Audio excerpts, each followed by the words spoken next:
Assalamualaikum warahmatullahi wabarakatuh. Sekarang kita mengawali kuliah kita, kajian kita mengenai akhlak. Pengertian akhlak. Akhlak itu menurut bahasa atau secara lughatan ini adalah berasal dari bahasa Arab, ya. Bahasa Arab. Dari kata khuluq yang berarti budi pekerti, perangai, tingkah laku atau tabiat. Ini dikutip dari buku yang ditulis oleh, ini kamus bahasa Arab, tapi yang tulis bukan orang Islam. Kamus yang sangat terkenal, Al-Munjid fil Lughah wal Iklam. Ini unik yang nulis kamus bahasa Arab malah bukan orang Islam. Nah, ini berasal dari kata khalaqa yang berarti menciptakan, seakar dengan kata kholiq yang artinya pencipta. Kalau yang diciptakan namanya makhluk, kemudian penciptaan namanya khaliq. Jadi siapa al-khaliq itu? Allah. Selain Allah berarti makhluk, ya. Nah, kesamaan akar kata di atas ini mengisyaratkan bahwa dalam akhlak tercakup pengertian terciptanya keterpaduan antara kehendak Tuhan, yaitu khaliq, dengan perilaku manusia, yaitu makhluk. Atau dengan kata lain, jamaah sekalian, tata perilaku seseorang terhadap orang lain dan lingkungannya baru mengandung nilai akhlak yang hakiki, manakala tindakannya itu didasarkan pada kehendak yang menciptakan. Itu baru namanya akhlak. Jadi yang kita perbuat sesuai dengan kehendak yang menciptakan kita, itu baru namanya disebut akhlak. Nah, dari pengertian ini, akhlak ini bukan saja aturan norma perilaku yang mengatur hubungan sesama manusia, tapi juga hubungan dengan Allah Subhanahu wa ta'ala. Nah, pengertian akhlak ini banyak dikutip, ya. Di sini ada beberapa, saya kutipkan 3 saja ini. Pengertian akhlak yang dikutip dari para ulama yang saya kira jamaah sekalian juga sudah sering mendengarnya. Imam Al-Ghazali ini, yang misalnya dalam kitabnya atau dalam bukunya, ya, Ihya Ulumuddin, ya. Nah, dalam kitab Ihya Ulumuddin halaman 58 disampaikan, fakhluqu ibaratun an hayatin fin nafsi rasikhah rasikhatun anha tasdurul af'al bisuhulatin wa yusri min ghairi hajatin ila fikrin wa ru'yatin. Ini pengertian akhlak. Akhlak adalah sifat yang tertanam dalam jiwa yang menimbulkan perbuatan-perbuatan dengan gampang dan mudah tanpa memerlukan pemikiran dan pertimbangan. Jadi akhlak itu tidak mikir dulu, tidak mempertimbangkan dulu, refleks. Nah, ini karena terbentuk ini akhlak. Kemudian juga definisinya disampaikan oleh Ibrahim Anis. Nah, Ibrahim Anis dalam Al-Mu'jam Al-Wasid. Al-khuluqu halun linafsi rasikhah. Akhlak adalah sifat yang tertanam dalam jiwa. Tasduru anhal a'mal min khairin aw syarrin min ghairi hajah ila fikrin wa ru'yatin. Yang dengannya lahirlah macam-macam perbuatan, baik atau buruk, tanpa membutuhkan pemikiran dan pertimbangan. Hampir sama tadi dengan definisi yang disampaikan oleh Hujjatul Islam, ya. Ini salah satu ulama besar, ya, Imam Al-Ghazali. Kemudian yang ketiga ini, yang terakhir yang saya kutipkan, adalah definisi akhlak yang disampaikan oleh Abdul Karim Zaidan dalam kitab Ushul Dakwah. Akhlak adalah sifat-sifat dan nilai-nilai yang tertanam dalam jiwa, yang dengan sorotan dan timbangannya seorang dapat menilai perbuatan baik dan buruk untuk kemudian memilih melakukannya atau meninggalkannya. Ini juga ada catatan kakinya, sehingga ini seperti tesis ya, seperti skripsi kita kalau menyusun dari sumber-sumbernya. Ini tadi dikutip oleh Yunariyat oleh Abdul Karim Zaidan ya, dalam kitab Ushul Dakwah. Jemaah sekalian yang dirahmati Allah, dari ketiga definisi di atas dapatlah dinyatakan bahwa akhlak atau khuluq itu adalah sifat yang tertanam dalam jiwa manusia. Pertama. Yang kedua, dia memunculkan secara spontan bila diperlukan. Spontan, refleks, otomatis, tanpa memerlukan pemikiran dan pertimbangan terlebih dahulu, serta tidak memerlukan dorongan dari luar. Nah, ini kesimpulan dari pengertian akhlak. Nah, dari pengertian di atas, akhlak itu bersifat konstan, bersifat stabil ya. Kemudian juga tidak temporer. Akhlak itu tidak temporer, tidak musiman. Oh siang week, besok setengah week, besok malah rusak. Itu tidak. Akhlak itu stabil begitu. Maka siapa yang memiliki akhlak paling baik? Ya Nabi Muhammad Sallallahu Alaihi Wasallam. Contoh sempurna bagi akhlak itu adalah Nabi Muhammad. Lainnya ya ada kekurangannya. Apalagi manusia-manusia, para ulama juga ya namanya manusia ada kekurangan. Tidak temporer dan tidak memerlukan pemikiran dan pertimbangan serta dorongan dari luar. Nggak perlu disuruh, nggak perlu dipengaruhi. Saya sering mencontohkan ketika panjenengan jalan kaki kemudian kepaduk, itu yang diucapkan akhlak. Apa ndacap ajak kayak gue kan begitu kepaduk cek dulu gitu kan, nggak mikir dulu saya mau ngomong apa ya, nanti tidak cek dulu asem, wah cek dulu nah kewan papat malah naik orang desa cek dulu biung gitu. Kalau kita kan cek dulu astagfirullahaladzim atau innalillahi astagfirullah udah ngarpe. Jadi tidak mikir dulu. Kemudian sumber akhlak sekarang ini telah saya singgung. Cepat sekali waktunya ini. Sumber akhlak itu yang pokok Quran dan As-Sunnah. Nah yang lain-lain itu ada akal pikiran, akal budi, kemudian juga ada hati nurani. Itu adalah sebagai sumber sekunder. Tapi sumber pokok, sumber primer adalah berasal dari Al-Quran dan As-Sunnah. Karena pikiran manusia bisa beda-beda.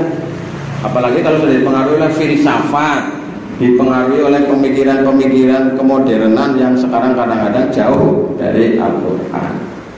Misalnya bagaimana pemikiran tentang semua agama sama. Nah ini kan ya semua nanti masuk surga. Islamnya masuk surga, Kristen masuk surga, dan lain sebagainya. Pemikiran-pemikiran semacam ini tentunya memiliki keterbatasan. Maka yang pokok adalah Al-Quran dan As-Sunnah. Sedangkan sumber-sumber yang lain ini adalah sumber pelengkap untuk menyempurnakan atau untuk menafsirkan atau untuk memahamkan tentang akhlak itu sendiri. Misalnya bagaimana bakti kepada kedua orang tua itu kan bisa macam-macam. Nah itu kan pemikiran manusia.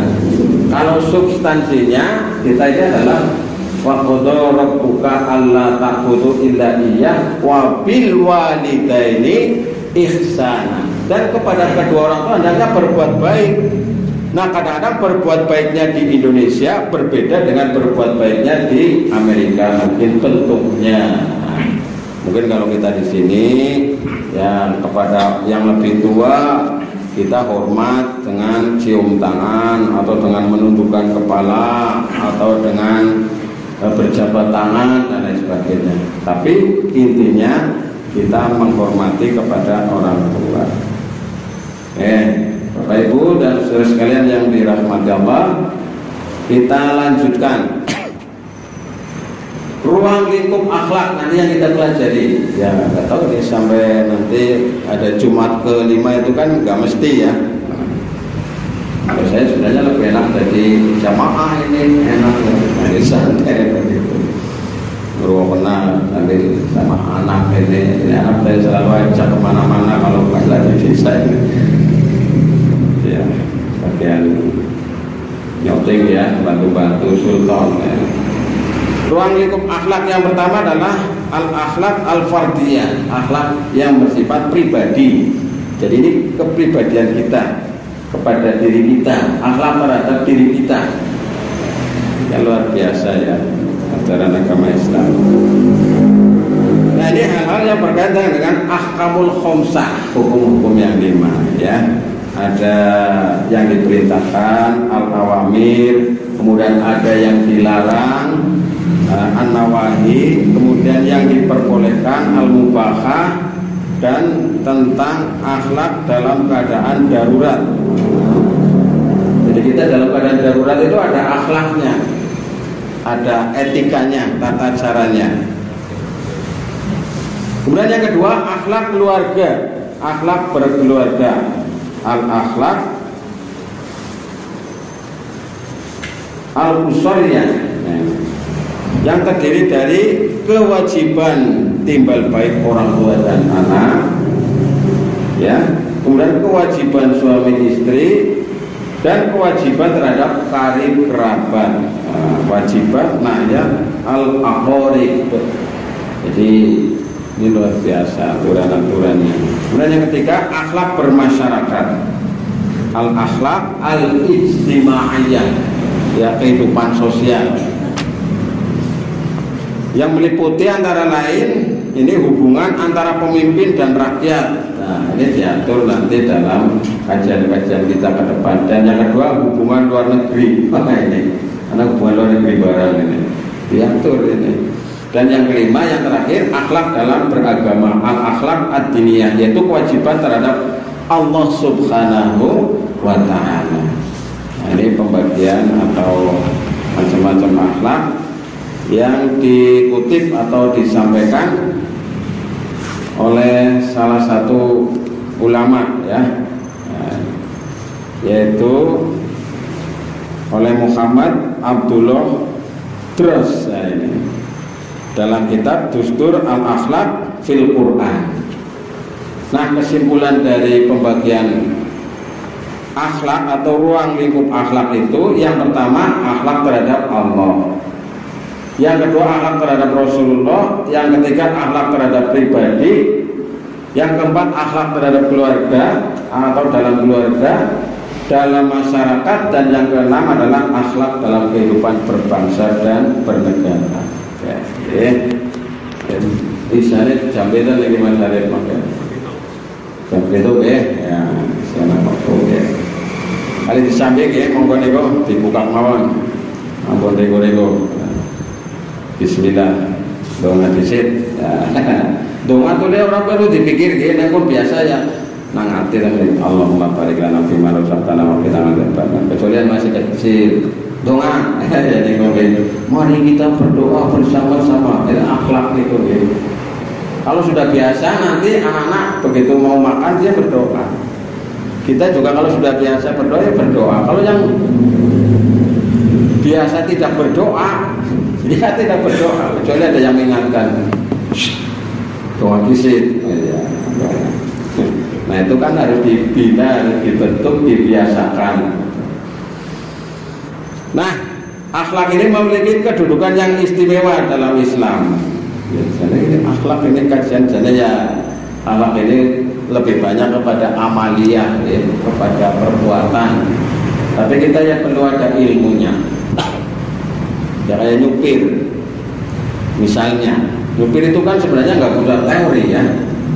Udah langsung pegang mobil, yang apa, udah nyupir. Nah ini kita supaya nyupirnya bener diwarai. Ya, pertama ya naik kakinya dulu, gitu ya.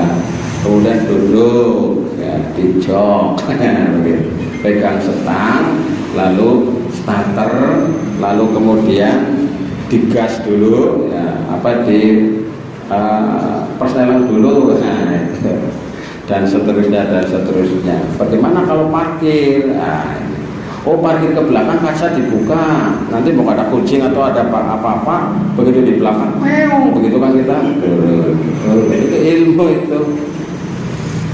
Kaca dibuka supaya ketika ada apa di luar itu, mas gitu. Nah ini kita sekarang kembali kepada akhlak, kedudukan dan keistimewaan akhlak dalam Islam. Yang pertama, Rasulullah menempatkan penyempurnaan akhlak yang merupakan misi pokok dari risalah Islam. Jadi sebenarnya agama Islam itu yang utama, yang paling diutamakan itu adalah akhlak sebenarnya. Ini hadis sangat populer dan panjenengan juga hafal semuanya ini. Si orang biasa macam hadis ya hafal orang hadis ya. Innama bu'istu li utammima makarimal akhlak. Hafal nggih? Sesungguhnya aku ini, kata Nabi, diutus untuk menyempurnakan akhlak yang mulia. Jadi Nabi diutus ke muka bumi ini untuk menyempurnakan akhlak. Kayak apa bejat ya, akhlaknya waktu semono. Ya siki ya bejat ya, banyak yang rusak. Tapi dulu itu luar biasa. Bagaimana bayi yang baru lahir kok nggak masuk akal ya bagi kita, kok tega-teganya dibunuh ya, bayinya sendiri itu baru lahir dibunuh, luar biasa. Tapi sekarang ya banyak yang lebih jahiliah lagi, belum lahir sudah dibunuh. Jadi orang dinteni lanang apa wadon sih, pokoknya ada itu lebih jahiliah lagi sebenarnya sekarang secara substansional. Dulu kan menyembah berhala kelihatan, sekarang banyak menyembah yang lain, menyembah kekuasaan, menyembah kepada hawa nafsu dan seterusnya. Ini yang pertama. Kemudian yang kedua, akhlak merupakan salah satu pokok ajaran Islam. Jadi ajaran Islam itu yang pokok itu adalah akidah, syariat, dan akhlak. Tiga ini. Nah, cuma akhlak itu kan jarang dipelajari secara khusus kecuali di kampus-kampus atau di pelajaran-pelajaran ya. Nah, maka Rasulullah pernah ditanya, ya Rasulullah maddin. Rasulullah, ya Rasulullah, apakah agama itu? Rasulullah kemudian beliau menjawab, faqala Rasulullah sallallahu alaihi wasallam husnul khuluq. Agama adalah akhlak yang baik. Jadi kalau panjenengan kita ini akhlaknya baik, berarti agamanya itu genep. Sudah jangkep. Cara saya putih juri sekarang kebumen ini pentingnya wong pada ngaji. Sangat karo siji itu 10 genep. Jadi wong sing ora seneng ngaji itu berarti wong sing secara saya. Terus ana arep turu ana pengajian siapa bae lah turu kenal aku nambah. Kalau yang itu ya ada hidayah, usbah, dan mantan akan ya Embang Ainun Najib ya, sahabat baik. Ini yang Cilacapan ya Ulinuha, Mumpuni, Kebumen ya Zuhri dan lain-lain. Jawa Timur siapa itu? Yang Ponorogo itu yang pernah jenang-jenang Rona Kabe. Jadi definisi agama Islam dengan akhlak yang baik itu sebanding dengan pendefinisian ibadah haji dengan wukuf di Arafah. Yang namanya haji ya wukuf di Arafah itu. Nah, Islam itu didefinisikan tadi Islam itu adalah husnul khuluq, akhlak yang baik. Haji adalah wukuf. Jadi kalau orang naik haji kok tidak wukuf, berarti dia belum orang sakit juga itu diwukufkan, misalnya pakai ambulan ya walaupun sebentar itu. Namanya apa itu ya Pak Juntot ya? Wukuf tapi tidak lama, kalau kita kan agak lama waktunya. Yang ketiga, akhlak yang baik akan memberatkan timbangan kebaikan seorang nanti di hari kiamat. Jadi kita ini nanti kalau di hari kiamat ditimbang pada yaumul hisab, yaumul jaza, yaumul akhir itu kebaikannya, timbangannya akhlak lebih baik, maka kita ini akan mendapatkan kebaikan, akan memberatkan timbangan kebaikan. Maka Rasulullah menyampaikan tidak ada satupun yang akan lebih memberatkan timbangan kebaikan seorang hamba yang beriman nanti pada hari kiamat selain dari akhlak yang baik. Min husnil khuluq. Jadi kita ini ya mengapikan begitu. Jadi ibaratnya kalau boleh saya ibaratkan itu, ini akidah itu adalah dasarnya ya. Kemudian ini pohonnya, batangnya adalah syariat. Nah, buahnya itu akhlak. Jadi membuahkan akhlak yang baik. Maka kita perlunya akhlak itu dilandasi oleh akidah yang kuat, kemudian syariat berdasarkan tuntunan, sehingga kemudian membuahkan akhlakul karimah. Kalau hanya buahnya saja, tidak ada pohonnya, tidak ada akarnya, tidak ada buah tukunang warung ya.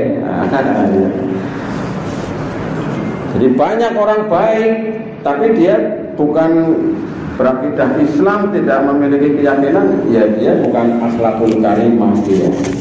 Dia hanya sebagai misi kemanusiaan saja. Kemudian yang keempat, Rasulullah SAW menjadikan baik buruknya akhlak seorang menjadi ukuran kualitas imannya. Nah ini, jadi kualitas iman seseorang antara lain diukur dari baik buruknya akhlak. Nah ini. Maka Rasulullah bersabda dalam hadis riwayat Tirmidzi, akmalul mu'minina imanan ahsanuhum khuluqa. Orang mukmin yang paling sempurna imannya adalah orang yang paling baik akhlaknya. Luar biasa. Maka para nabi itu akhlaknya luar biasa. Nabi ingatasnya jelas-jelas mau dibunuh itu, terotok naik kuda bawa pedang. Nabi kan tahu dia. Kemudian jatuh dia gedebuk begitu. Nah nek panjenengan kira-kira nyilingan buri sing arep mateni panjenengan kepilih gue. Akhlake gue luar biasa mbok Nabi Muhammad. Luar biasa. Arep mari masjid diidoi, dihalangi dengan duri, dengan kotoran. Nek kula jenengan sami sing kaya gue kira-kira kayak ngapa? Pokoknya foto nangari gue tuh diupload. Kalau kata-kata kasar mungkin ya. Nabi Muhammad santai baik kok. Malah suatu ketika tidak ada yang menghalangi, tidak ada yang itu, malah ditakau kena ke si maring di sini biasa tanggangan lagi meriang gitu. Naik jenengan krungu kowe lagi meriang gitu, sing sering ngelarani ati panjenengan, kira-kira jenengan arep ngucap apa ya itu. Nabi ada roti enggak ya gitu ya. Parani ya. Bejal luar biasa kok. Jadi kesempurnaan iman seseorang adalah karena baik akhlaknya itu. Ya kita belajar ya. Ya, sisi-sisi emosinya ini kadang-kadang kita tidak kuatkan mengendalikan egonya, ananiahnya. Apalagi sekarang kalau kita lihat berita-berita, waduh, yes, luar biasa, naudzubillah. Bisa suami menyuruh orang untuk membunuh istrinya loh. Gitu. Naudzubillah, lagi viral ya. Jadi suaminya gue merokok duit 120 juta, perintah wong papat kon mateni bojone dhewe kudu bojone wong bar gue terus mone ora tekel ditembak pisan jangan tembak maning pisan maning mbok suwi ditiliki nang arek daerah Kendal suamine piye meninggal nggih wingi kok naudzubillah min maka ini kesempurnaan beragama itu antara lain adalah karena kebaikan anak-anak kita. Kemudian yang kelima, Islam menjadikan akhlak yang baik sebagai bukti dan buah dari ibadah. Ibadah yang api, akhlaknya mestine kudune api. Yang akarnya api, pondasinya api, dhuwure api, buahnya kudune api. Maka orang yang rajin beribadah, orang yang beriman itu tidak pernah menyakiti orang lain, tidak pernah melukai orang lain, tidak pernah berbuat aniaya terhadap orang lain, karena sudah memiliki akhlak. Kecuali yang memang sisi-sisi manusia itu karena kekhilafan, kebablasan, kelalaian dan sebagainya. Tapi secara prinsip begitu. Maka dalam Quran itu kan disebutkan inna sholata tanha anil fahsya'i wal munkar. Ini antara lain. Kemudian yang keenam, ibu-ibu, bapak-bapak sekalian, Nabi Muhammad selalu berdoa supaya apa? Supaya membaikkan akhlaknya. Ini ya, berdoa kepada Allah Subhanahu wa taala. Allahumma hdini li ahsanil akhlaq fa innahu la yahdi li ahsaniha illa anta. Fasrif anni sayyi'aha fa innahu la yasrif anni sayyi'aha illa anta. Ya Allah, tunjukkanlah aku jalan menuju akhlak yang baik, karena sesungguhnya tidak ada yang dapat memberi petunjuk menuju jalan yang lebih baik selain Engkau. Jadi Nabi Muhammad selalu berdoa, hindarkanlah aku dari akhlak yang buruk. Karena sesungguhnya tidak ada yang dapat menghindarkan aku dari akhlak yang buruk kecuali Engkau. Nah, doa kita. Karena kita memang sebagai manusia itu makhluk yang paling sempurna, tapi tidak ada manusia yang sempurna. Kesempurnaan manusia itu keluhurannya ketika memiliki akhlakul karimah. Pinter banget ya orang lah, suki banget ya orang lah, banget dulu banget jenderal tapi yang mulia akhlaknya. Kemudian yang terakhir, jemaah sekalian, di dalam Al-Quran banyak terdapat ayat-ayat yang berhubungan dengan akhlak. Jadi sebagian besar bahkan dalam Quran itu adalah menyangkut tentang bimbingan, pembinaan agar manusia itu memiliki akhlak yang baik. Sebagian kecil itu berisi hukum-hukum, jadi hukum-hukum dalam Quran itu tidak banyak. Bahkan sebagian besar itu adalah berisi tentang tuntunan ya menuju kepada akhlakul karimah, baik itu yang secara langsung maupun melalui cerita-cerita riwayat-riwayat di dalam Al-Quran yang itu mengarah kepada kita mengambil hikmah pelajaran supaya kita ini menjadi manusia yang memiliki akhlak yang mulia. Makatan Mas William ya, mudah-mudahan kita bisa mewujudkan akhlakul karimah diri sendiri, keluarga dan masyarakat kita. Amin ya rabbal alamin. Assalamualaikum warahmatullahi wabarakatuh.